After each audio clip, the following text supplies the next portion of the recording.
nosso programa para viver hoje. Hoje quando? Hoje no século XXI. E a gente quer apresentar pela primeira vez algo que vocês vão ver e rever muitas vezes, né, Regiane, com a gente, que é uma linha do tempo. Uma linha do tempo que vai da nossa vida na barriga da nossa mãe até o século XXI. Está representada aqui por esses vasos, cada vaso desse explicando, representando o nosso corpo. Então, é isso que nós vamos fazer hoje. A nossa vida emocional sendo construída desde a condição de um feto, desde a barriga da mamãe até o século XXI.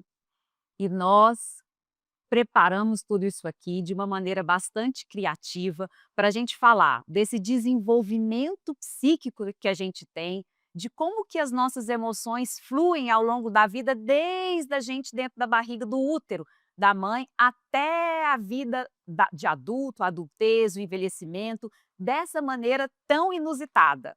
Tá bem interessante, tá bem didático até, mas acima de tudo, tá um conhecimento muito gostoso de ser construído conjuntamente com vocês. Então, vamos lá. Divertido. Vamos nos divertir conhecendo melhor como o ser humano funciona.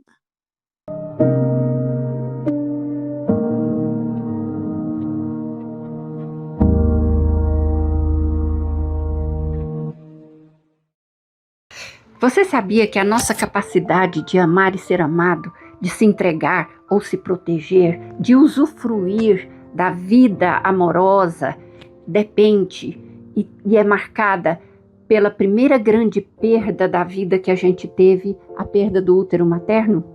Pois é, o Instituto Bebê Canguru, em Goiânia, faz essa pesquisa para você aprender o quanto isso conta na nossa vida. A cultura em Goiás é uma cultura que dá certo. Dá certo porque tem quem trabalhe por ela novamente. Dá certo porque valoriza e oportuniza os artistas regionais. Dá certo porque cuida e revitaliza os espaços culturais. Dá certo porque enaltece a história e promove eventos. Dá certo porque gera empregos, movimenta a economia e inspira o estado inteiro. Dá tão certo que toda essa campanha foi feita pelas mãos de artistas e profissionais goianos incentivados por projetos culturais do estado. Porque em Goiás é assim. Cultura que dá certo, a gente que faz. Governo de Goiás, o estado que dá certo e é o número 1 do Brasil.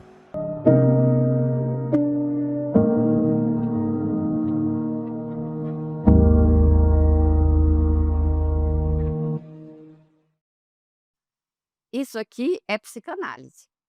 Isso aqui é psicanálise lacaniana, né? E Lacan, na verdade, ele fala muito desse vaso aqui, esse cor-de-rosa que a gente vai falar para vocês. E eu, desenvolvendo teoricamente, coloquei mais 3 antes, que está na teoria dele. Ele só não fala de vaso e 2 depois. Então tá. Cada vaso desse representa o nosso corpo. Se representa o nosso corpo, esse primeiro representa o corpo da vida intrauterina. Ou seja, a gente começa a vida sendo esse vasinho que está aqui dentro, somos um bebê feto dentro do corpo da nossa mãe. Aí, primeira coisa que acontece, que começa uma nova vida, um novo tipo de vida, porque essa vida aqui é aquática.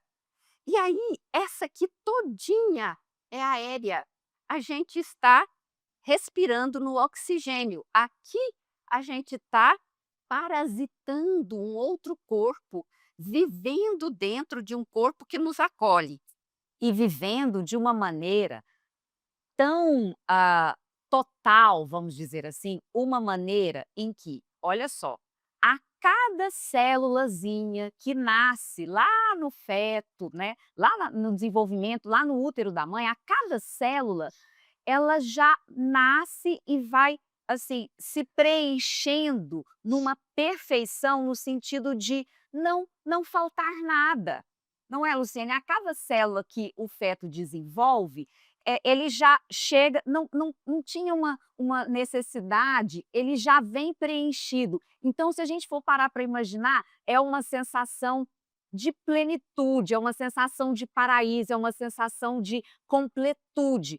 A gente sabe que não é uma completude total, por algumas questões, mas, no geral, a gente pode dizer que esse momento aí é um momento de uma completude. Sim, esse é o momento paraíso da nossa vida e lembrar que para além das cada célula, mas cada função do corpo, a gente não sente fome, porque somos alimentados pelo cordão umbilical. A gente não sente frio, a gente não sente falta de nada. A gente é embalado gostosamente, tipo uma rede, a gente é abraçado pela firmeza do útero materno.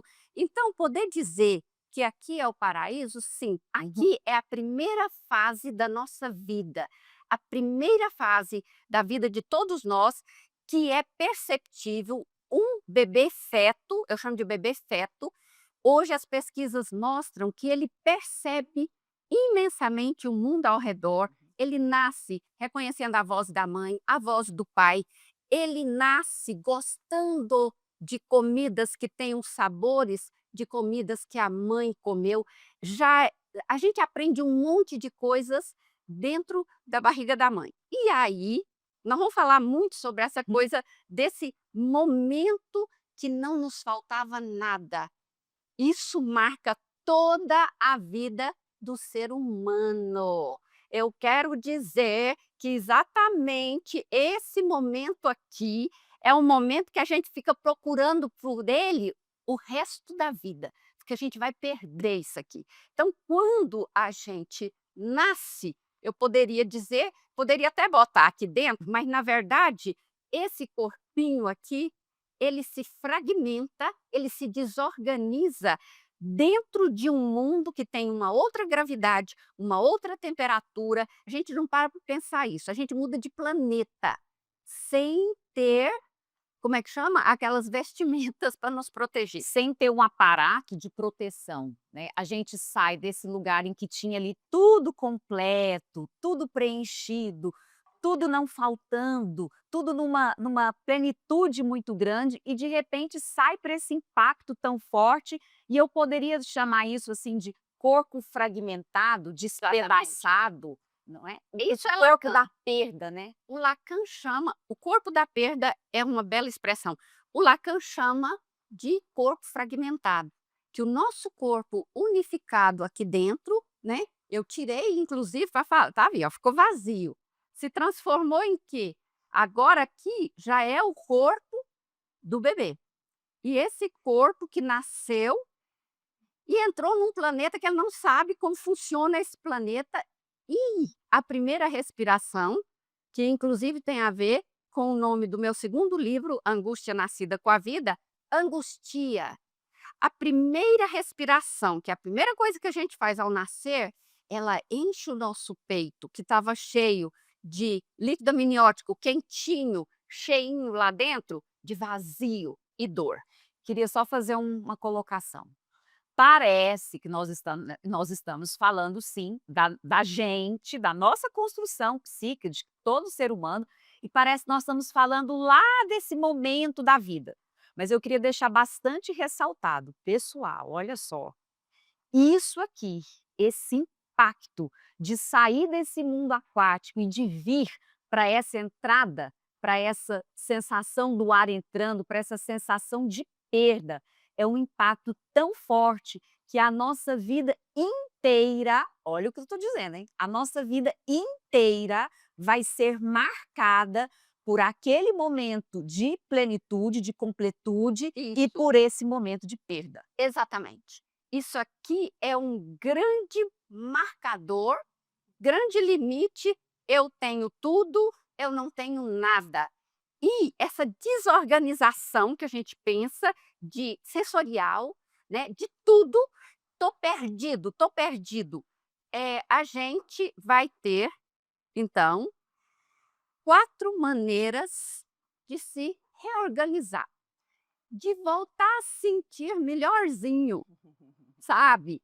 E E quais são elas? Nós vamos só mencionar e depois a gente vai tratar com cada uma. Olha só, esse é um corpo, a gente vocês estão vendo que tem olhinhos, boca, nariz, ouvido. A gente quer chamar isso do corpo sensorial. Então, aqui, né, como assim, pele, nós estamos falando de pele, a pele com o tato. Quando eu falei que lá dentro da barriga da mãe a gente tinha comunicação com o mundo, tinha.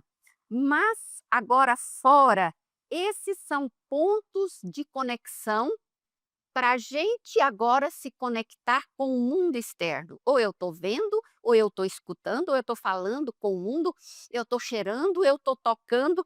Primeiro recurso que a gente tem, aí, Rejane, para voltar para cá, a gente fica tentando reaver o bem-estar que a gente tinha aqui. Então, quando alguém dá um abraço na gente, é como se a gente tivesse lá dentro do útero recebendo aquele abraço uterino. Podemos comentar assim que a sensorialidade, as sensações são uma porta de entrada, de tentativa de se juntar de novo, já que se perdeu, se fragmentou, se desconectou, Isso. despedaçou. As sensações é a primeira tentativa, é a porta de entrada de tentar juntar de novo. Isso. É o primeiro recurso para a gente tentar se sentir bem de novo, como a gente se sentia aqui. Entendeu? Não ter frio, que a gente não tinha aqui. Então, quando alguém nos aconchega, você, oba, oba, voltei para cá. Então, e na verdade, todos esses vasos vão ser sempre uma tentativa de reaver um conforto dessa fase. A grande questão é a gente não ficar chorando o leite derramado e usar esses recursos, mas que, na verdade, não vão fazer a gente voltar para cá, mas vão fazer a gente ter confortos que a gente tinha lá. Levemente diferentes, outros que podem até ser melhor, porque eu falo que dentro do útero a gente fica trancado lá dentro, né, gente? Quando a gente sai para o mundo, Vão fazer a gente dar conta de suportar, conviver, lidar com a perda. isso. Então, o primeiro recurso que a gente tem é a próprio corpo nosso, que pode ser acolhido por esse corpo, por exemplo, da mãe, que me tinha lá dentro, agora eu vou ter esse corpo fora, o abraço, o olhar, a voz. Então, toda essa sensorialidade, ela vai ser posta em prática com o outro usando esses sentidos para me acolher, né? Acolher o bebê. E nós vamos ficar aqui nos primeiros 3 vasos, depois Uhum. da próxima parte a gente vai falar do outro, mas lembrar que esses 3, né, são o primeiro momento e esse de tenho tudo, perdi tudo, mas eu posso voltar a ter o que eu perdi se o meu corpo for acolhido com carinho, com proximidade, com presença, porque vocês têm que lembrar que dentro da barriga da mãe, a gente tinha o som do batimento cardíaco, a gente tinha uma presença constante. A gente ficou sozinho no mundo, a gente foi jogado no mundo. E aí, aqui a gente volta a ter presença. O corpo do outro, que a gente foi gerado dentro, agora esse corpo de fora nos acolhendo, nos protegendo, nos dando segurança e minimizando o nosso sofrimento. Porque aqui a gente começa a sofrer, principalmente a angústia, a ameaça de morte. Vou morrer, porque o que está acontecendo? Um terremoto, um maremoto, o fim do mundo? Sim, essa é a sensação. Agora, só um detalhezinho que a gente vai lembrar. Vocês acham que só acontece no nascimento? Depois nós vamos extrapolar para a vida adulta, né, Rejane? Então, ó, ali eu tinha tudo, era o paraíso. Depois, ali no segundo vaso, eu perdi tudo, eu me fragmentei, eu estou toda desconectada, eu estou jogada no mundo, eu não tenho dimensão. Depois aqui eu começo a me integrar de novo através dessas sensações. A questão é a busca de lidar melhor com essa danada dessa perda. Uau, tem muita coisa ainda para acontecer, vamos ver como é que essa nossa mente humana tenta, através ainda de outras alternativas, a lidar melhor com essa perda. Voltar a ter corpo. Voltar a ter, como se estivesse lá voltando ao paraíso que um dia esteve no útero da mãe. Sim. Daqui a pouco.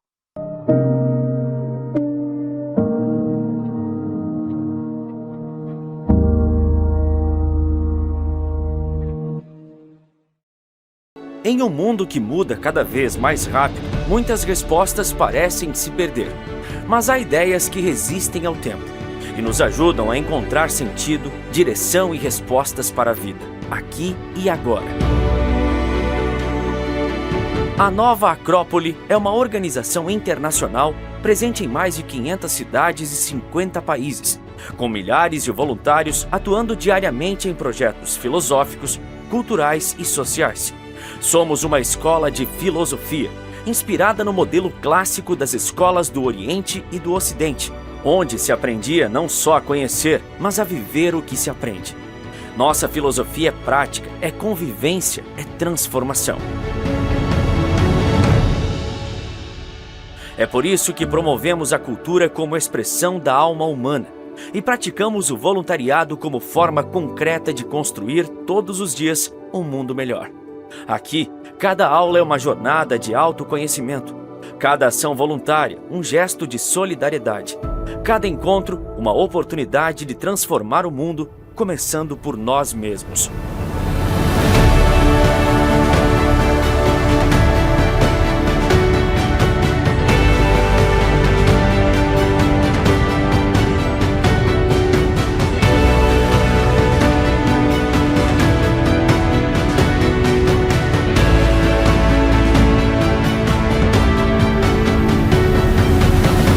Filosofia, cultura, voluntariado.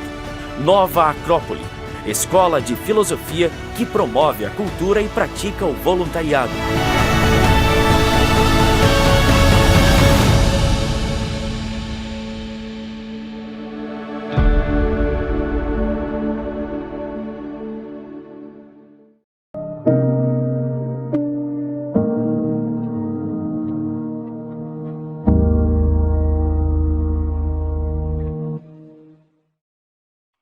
E hoje eu, Rejane Ferreira, neuropsicóloga, Luciene Godoy, psicanalista, estamos aqui com essa ousadia de falar sobre o desenvolvimento emocional do ser humano, a forma como a gente, ao longo, desde lá da barriga dentro da mãe, até o nosso envelhecimento, como é que a gente lida com as emoções, tem a ver com essa história aqui, com uma teoria do Lacan. E Luciene, antes da gente continuar aqui com os outros vasos, quem mesmo foi Lacan?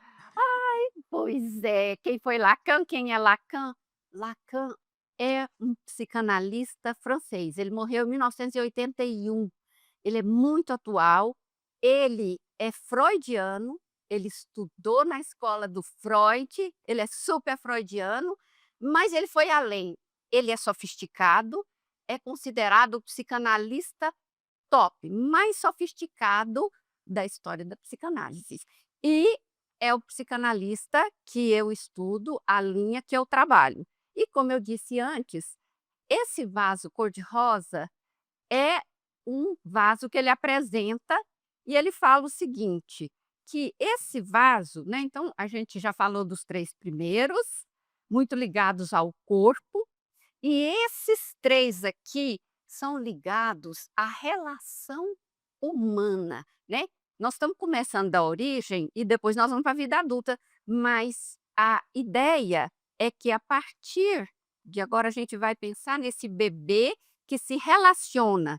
Primeira pessoa que o bebê se relaciona muito com a mãe ou o cuidador, né? Hoje a gente fala muito cuidador. Por quê? Porque às vezes a mãe pode morrer ou tem uma babá que super é parte da vida do bebê. Tem a própria Então, presença do pai, do né? pai. Hoje muito mais frequentemente, né? Então um pai que aproxima. Então essas pessoas muito próximas, muito mesmo, e que vão ali ter alguma relação mais íntima, mais especial com esse ser aqui. Gente, eu queria só fazer, esse ser aqui somos nós. Isso. Imagine a gente lá, bebê e tudo, e aí de repente a gente chega no mundo, a gente não sabe de nada, a gente não entende de sabe, né, sabe algumas coisas, mas não entende direito, O a bebê gente reconhece, né, reconhece. aquela história, reconhece voz da mãe. E aí a gente chegou nesse mundo, lembra daquela história, despedaçado. Aham. Né, a gente tinha tudo, perdeu tudo, aí tem uma sensação ali que vai me ajudando a eu enfrentar melhor essa perda, aí eu começo a ter esse convívio tão diário, tão primitivo com algumas pessoas. Aí o que que acontece com essas pessoas? E comigo? Nesse vaso rosa, nessa relação, esse vaso rosa começa a representar o danado do desejo. Desejo do outro. Tanto que, por exemplo, um bebê que esteja que tenha sido adotado, ou mesmo numa creche que tem vários cuidadores, o bebê passa preferencialmente a se relacionar com faz um vínculo maior. A gente é criado para se relacionar. Então aqui começa a representação da nossa relação com o mundo. Primeira relação particular, pessoa a pessoa. Isso que a gente falou. E o que que o Lacan diz? O Lacan diz que quando a pessoa que se relaciona com esse bebê, que seremos, e nós, quando adultos, isso aqui vai ter repercussões imensas na nossa vida amorosa e no apaixonamento, que é meu tema. Por que que a gente se apaixona? Tem a ver com isso aqui. E eu tomo a ousadia, né, Hã. o apaixonamento, mas o nosso enredo da vida. Gente, o jeitão da gente ser na vida. Isso. Muitas pessoas, assim, colocam a nomenclatura assim: "Ah, qual é a sua personalidade? Qual é a sua identidade?". Tudo isso tem muito a ver com o que a gente Isso. recebe aqui nesse momento. Isso, o seu jeito de amar, o seu jeito de se ligar, você confia, não confia, você é desconfiado, você é seguro do acolhimento, do aceite do outro, na verdade, da valorização que o outro te dá. Tanto que, para o Lacan, e ele fala desse jeito, que, na verdade, olha aqui, ó, aqui a gente está nu e pobre, certo? Então, o vaso, Lacan usa, ele chama de experimento do buquê invertido, e ele mostra que o que ele tenta, de uma maneira mais complicada, explicar que do momento que alguém vê até o que não vê e bota qualidade, mas ele é lindinho demais. Ninguém acha lindinho, mas a mãe acha que, ai, ele parece com a avô, olha a voz, olha não sei o quê. Essa pessoa, que geralmente é a mãe, a gente fala, está colocando flores de valorização, está coroando esse bebê de qualidades. E aí ele vai, eu sou isso, por isso que quando a Rejane falou, né, aí tem assim, o Lacan chama isso de desejo insensato, gente. Insensato, porque são as nossas loucuras. Aqui, mãe, pai, família, põe coisa no bebê que ele não tem. Olha, vamos imaginar lá Tem, né? também, porque vamos imaginar, a gente, né, saiu do útero, perdeu tudo, e aí a gente tenta se integrar na sensação, aí tudo bem, a sensação dá conta de integrar tudo? Não, aí a gente vai lidando melhor com essa perda. Mas aí eu olho, eu chego no mundo, eu chego no ambiente, eu não sei que ambiente é esse e o que que eu preciso. E isso o ser humano precisa sempre, é uma tentativa que a gente tem o tempo inteiro de sobreviver. Sim. É uma marca que a gente tem, eu preciso sobreviver. E eu olho para esse mundo, e aí é como se eu começasse a perceber nessas pessoas que cuidam mais intimamente de mim, o que que será que essas pessoas querem de mim? O que que essas pessoas esperam de mim, dizem de mim? E tudo isso no CNE a gente pode dizer que seria o olhar do outro? Exatamente. O que que isso é o cerne da psicanálise.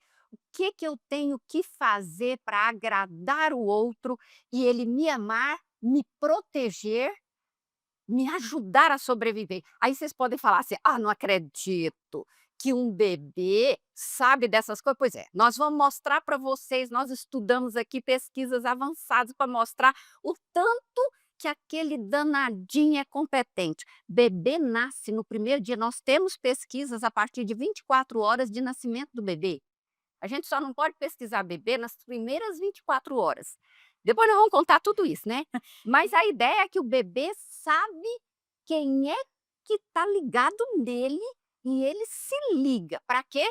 Para sobreviver. E aí, aquela história que a gente depois escuta assim, mas eu não tô nem aí para que os outros pensam de mim. Eu sou eu. Pessoal, nós temos uma marca tão forte dentro da gente sobre isso, sobre o que o outro espera de mim, porque isso é muito primitivo dentro da gente, que mesmo que a gente possa, ao longo da vida adulta, é claro, ir se despregando disso com muita facilidade e com muito desconhecimento, porque tem umas marcas que são feitas aqui que ficam lá no nosso inconsciente. Então a gente nem está tendo dimensão de que eu sigo num jeito de ser, num comportamento, numa identidade, numa personalidade que tem tudo a ver com essas projeções, com o que eu recebi desse olhar do outro. E recebi nesse sentido, o olhar do outro dizendo, quando fala assim, nossa, tem a voz do avô.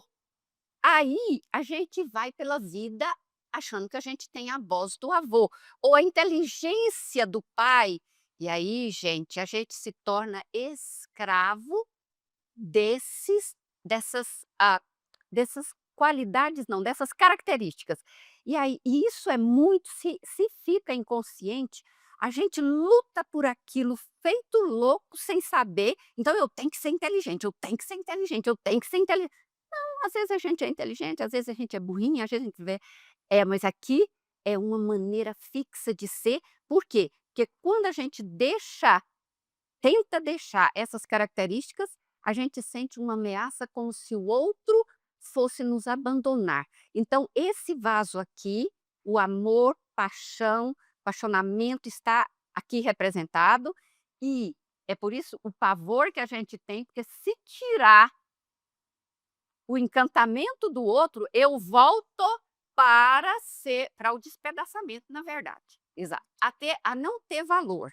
Agora, agora vamos lá. A gente, para não ficar nas mãos disso, né, a nossa cultura, a maneira que o ser humano se organiza, a gente recebeu uma maneira de ir além do que uma mãe pensa e quer de mim, para entrar na cultura. A mãe ou o cuidador entrar na cultura. Aqui é a escolinha ou a creche, o médico que vê e fala, opa, por que eles estão falando que essa criança é doentinha, por exemplo? Às vezes pode ser uma família de hipocondríaco, gente. E nasce um bebê e fica assim, nossa, ele é tão doentinho, né? E ninguém percebe que isso é uma fantasia. Aí vem o médico e fala assim, não, gente, esse menino não é doentinho, não, esse menino é muito saudável. Tira! Isso aqui é o mundo, é a cultura patriarcal, século XX, e esse médico tem autoridade para falar para esse desejo insensato aqui, esse olhar insensato, seu filho não é doentinho, não. Ah, não? Não é não? Né? E conforme o caso, igual certas creches, certas escolas, pedem os pais para ir falar com o analista. Vai fazer uma análise, você entende? Pode ajudar o bebê. Né? Porque aqui a gente fica sujeito ao desejo insensato do outro. Então, olha só, gente, vamos voltar à linha de raciocínio, porque ela é tão importante.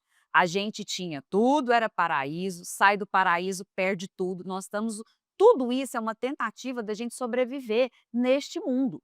Então, eu tento pelas sensações, eu tento identificar, né? Ou pessoas que cuidam de mim. Claro, gente, que isso Quem vai me ajudar? não é uma linguagem falada, obviamente, mas a gente tenta ir decodificando, entendendo o que as pessoas esperam ali de mim, aí eu faço uma marca. Então é isso. Pensa, gente, se eu recebi uma projeção assim, ó, você precisa ser inteligente, e eu nhaco, pego isso para mim, opa, ser inteligente vira uma marca em que eu me escravizo nela. Isso. Ser inteligente é Isso. legal? A cultura fala, ó, isso é muito bom, mas ser escravo, ou Ser seja, só inteligente. só inteligente, eu não posso errar nunca, eu não posso tirar uma nota baixa, eu não posso não saber alguma coisa. Aham. Então, aqui é o olhar dessa outra pessoa, aqui é o olhar da cultura no geral. E, Luciene, o que a cultura, no geral, até século XX, esperava de nós? O que ela mais valorizava? Que a gente ainda tem traços disso hoje em dia, né? Sim, nós estamos, como eu falo, com um pé no século XX, um pé no século XXI. Eu coloquei azul, porque aqui a gente tem a representação azul como a cor masculina e essa flor representando a ideia, porque aqui é a representação do mundo patriarcal. Todos nós aqui nascemos, né, nós que já temos mais idade, a gente nasceu no século 20, que é patriarcal. E foi, né, e a gente está no fim dessa era, que é o que nós vamos falar. E nesse mundo, nessa organização social, que a gente chama de patriarcal, ela tem uma checklist de qualidades, que pode ser inteligente, bonito, tem dinheiro, Ter status, visibilidade. Agora, a gente vai para a próxima parte, para poder dizer que cultura é essa que é do século XXI. Aqui a gente está falando que é do século XX, aqui do século XXI. Olha a diferença, né?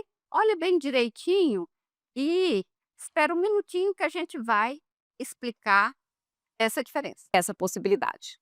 essa possibilidade, essa expansão.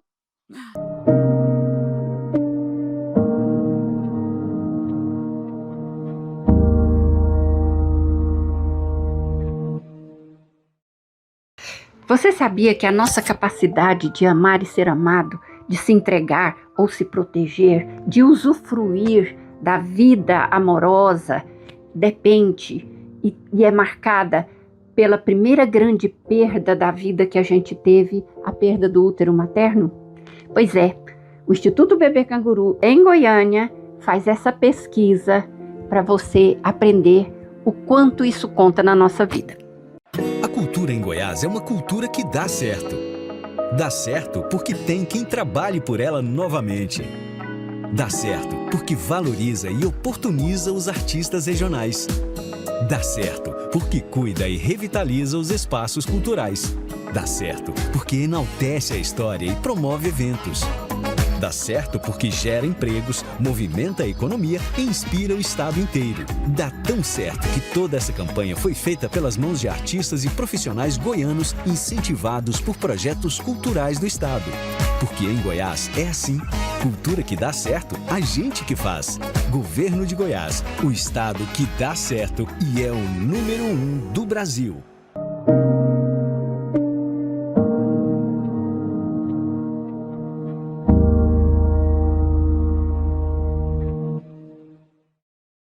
Programa para viver hoje, e o assunto é a linha do desenvolvimento emocional do ser humano na psicanálise do século XXI de Lacan. E parei exatamente nesse ponto que eu estava dizendo.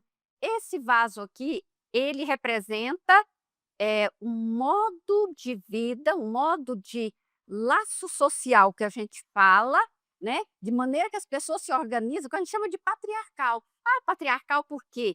Porque a base dele é a valorização de tudo que é masculino, que nós já explicamos lá no primeiro programa, a gente explicou. E a valorização, ela é tão forte para a gente, por quê? Porque a gente sempre, lembrando, gente, a gente fica em busca de sobrevivência e de lidar com tudo que a gente perdeu quando a gente nasceu, né? A gente tinha tudo aqui e perdeu tudo.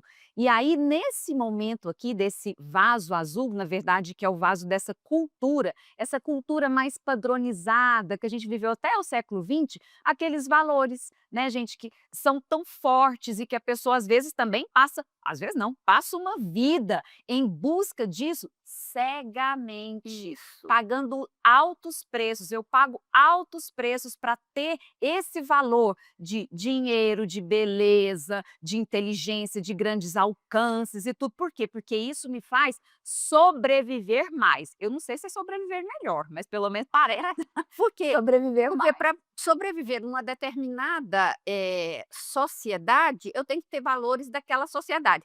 Lembrando que esse aqui são valores, a gente fala assim, que no fundo é um valor só que governa a nossa vida. Vocês vão assustar de ver isso, mas no fundo E o resto advém muito dele. Agora, aqui a gente já tem umas variações, mas tudo azul, viu, gente? Não pode sair do azul, não. É tudo masculino, inclusive as mulheres que nesse mundo patriarcal tentam adquirir um valor, a tendência é agir de maneira muito masculina, porque a gente só tem a referência de valores masculinos. Ah, e se você não estiver nessa checklist, você lembrar que você aqui também perde tudo. Uhum. Aí você fica nu e pobre, aí você volta para a fragmentação. Por quê? Se você, por exemplo, sei lá, uma pessoa que tem um emprego e ganha muito bem e compra muita coisa e ela, pam, perde tudo. Ela perdeu tudo. Do valor social, ela volta a um estado de fragmentação. Então, não é pouca coisa a gente Conquistar. Ir conquistando tudo isso. tem que conquistar E manter, né? e dar conta de perder. Por quê? Porque se a gente não der conta de perder alguma coisa, a gente não vai para o último vaso. Aí, porque esse é o vaso dos modelos que a gente tem que seguir para poder ser aceito na sociedade. Agora, vamos para o século XXI. E eu vou pegar, de propósito, esse vaso e dizer, aqui estamos nós, no século XXI. E o que tem nesse vaso? Ah, tem o desejo do outro? Tem. Como disse a Regiane, a gente leva ele para a vida toda. Ah, mas tem também as regras da cultura, os valores, os modelos que você tem que se adequar? Tem, mas tem um monte de outras coisas. Olha que interessante, né? Botei muito dinheiro, porque infelizmente nós temos um excesso de. Porque dinheiro pode comprar qualquer coisa, né? Entre aspas. Então, é um mundo que é um mundo diverso, múltiplo. Nós estamos aqui, a gente quer mostrar que o que está no gargalho desses vasos, que é como se fosse cada vaso desse representa o nosso corpo. Aqui é o corpo social, aqui é o corpo apaixonado pelo outro, dependente do outro. Aqui é o corpo daquele que está no século XXI, colorido, diverso, mas o que está em cima são as características, né, desses mundos. Que característica tem século XXI? Diversidade. Ah, desculpa, não só característica, valores. Uhum. O que é valorizado aqui, o que é valorizado aqui no azul e o que é valorizado aqui? A diversidade, a criatividade, a diferença, tem valor. Aí você tem uma carinha feliz, tem uma carinha feliz. Mas você tem a coroa, tem a coroa.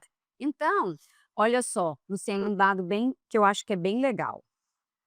Quando a gente perde o valor, a gente acha que a gente está perdendo o desejo do outro por nós, por exemplo. Pode ser na questão do apaixonamento e tudo, mas que remete a gente a perder o desejo do outro de alguma forma, que é como se a gente fosse perder, né, esse vaso aqui, o que está no vaso rosa. Veja, gente, se eu perdi o outro, se eu perdi a admiração do outro, eu perdi o amor. tudo. Isso. Aqui, nessa história aqui, lá na cultura padronizada, se eu tinha um grande emprego e fui mandada embora, eu perdi tudo. Uhum. Se eu estudei e não passei naquela prova que eu queria, eu perdi tudo. Exatamente. Aqui, vejam, por conta dessa pluralidade Você aqui, pode até eu posso tirar. perder isso aqui, Isso. mas eu tenho tantas outras coisas. Exatamente. Eu tenho Exatamente. tanta possibilidade. Então, hoje, por isso que a gente fala tão bem dessa fase que nós estamos vivendo no século XXI, porque no século XXI dá para a gente perder uma coisa e ter outra, dá para a gente viver sem aquela rigidez, aquele mundo, não é, Luciana, aquele mundo engessado, tem que ser desse jeito, senão você não tem valor. Não, e depende, né? Eu não tenho isso, mas eu tenho aquilo. Olha, eu tenho, de repente, uma afinidade muito grande com um grupo de pessoas e não necessariamente essas pessoas têm muitos status sociais e está tudo certo. Então, tem tanta maneira plural da gente viver e a gente vai lidando. Lembra, Se eu tenho uma coisa, perco e eu consigo lidar com essa perda melhor, a gente pode dizer que o século XXI ele é um século mais fácil para a gente lidar com essa fragmentação? Podemos. Sim. E lembrar que para lidar com a fragmentação, a gente precisa sentir algum valor, algum pertencimento, alguma importância. E o que é outra preciosidade do século XXI é que o que é valorizado, as características, elas se ampliam. Então, por exemplo, quando eu era menina, uma pessoa com síndrome de Down era escondido. Ficava escondido, trancado nos quartos, todo mundo. Hoje a gente tem propagandas, a gente sabe que eles são amorosos, que eles trazem para o mundo certas qualidades que nós não temos, nós normais. Então, hoje, uma pessoa com síndrome de Down, ela é vista como tendo valor e N outras coisas. Uma pessoa feia, feia esteticamente, ela pode inventar um corte de cabelo, uma maneira de vestir, pá, das pessoas falarem assim: "Que coisa linda!". Aquela pessoa que é que não é Que não é do padrão X. ela também tem uma outra beleza. Então, aí é outra característica do século XXI. Eu queria contar Você uma vai contar? historinha. Vamos imaginar assim, faz de conta lá. Então, imagine, eu vou dar como se fosse um menino, pode ser? Pode. Então vamos lá.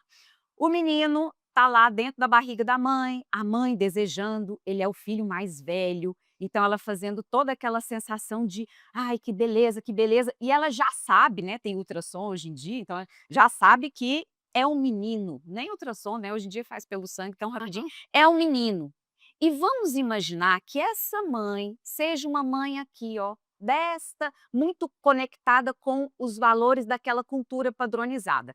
E aí ela pensa assim: tudo que eu não tive de alcance, tudo que eu não consegui, esse menino vai conseguir, porque ele vem com muito valor, porque ela é uma mãe moldada lá, E principalmente por isso. lembrar disso, quando essa mãe fala: "Tudo que eu não consegui", ela tá baseada numa fantasia dela, Uhum. que se expressa em valores da cultura.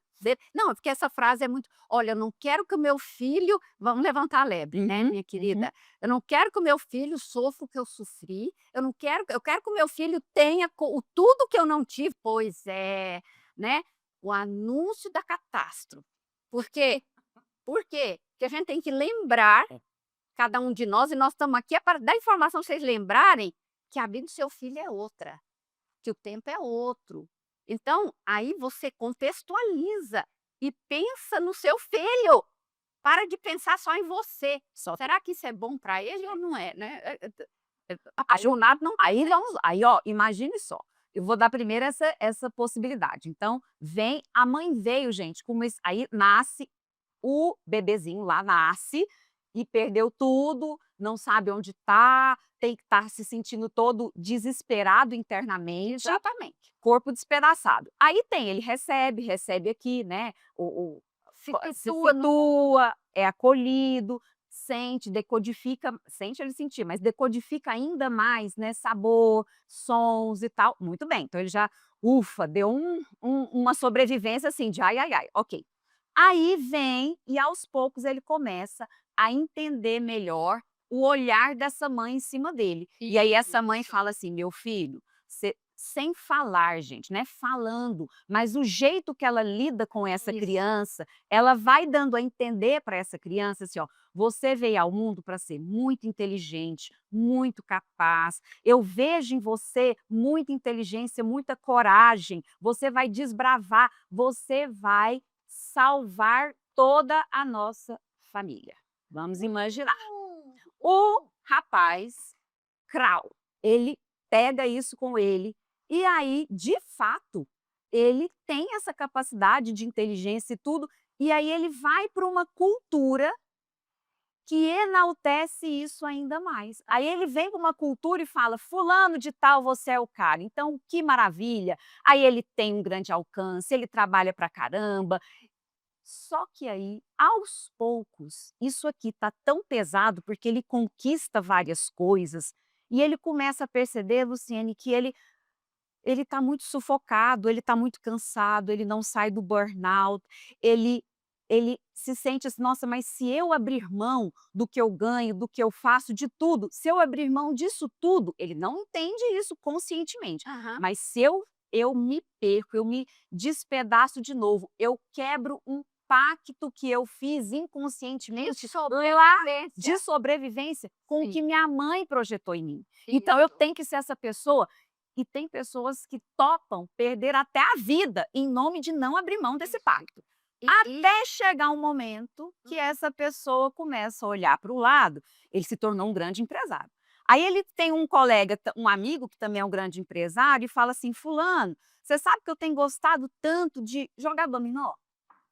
Você sabe que eu estou fazendo aula de italiano? Nunca pensei italiano, mas para quê? O mundo só fala inglês, para que você quer mexer?" "Não, eu estou achando que fazer aula de italiano para mim é bom." é E gostoso. de repente ele começa a perceber que ele pode pôr uma outra dosagem nisso aqui. Isso. Isso sim é para viver hoje, isso sim é o propósito dessa nossa conversa. Eu acho que esse programa de hoje foi bem volumoso, bem intenso, mas a gente vai estar falando mais sobre isso, não é? Que é sempre a ideia de poder ir além.